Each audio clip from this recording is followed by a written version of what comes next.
Hi, I'm Dr. Ashim Desai. I'm a consultant ENT surgeon working at Apollo Spectra Hospitals at Tardeo in Mumbai. My area of specialization is surgery for deafness, including middle ear, inner ear diseases for cochlear implants and external auditory canal atresias.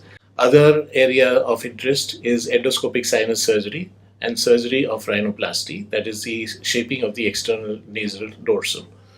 Sleep apnea is very dangerous.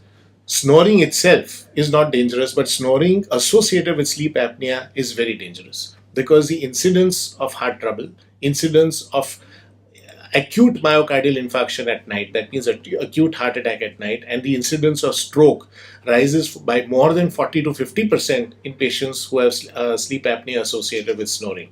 So, snoring should not be neglected under any circumstance.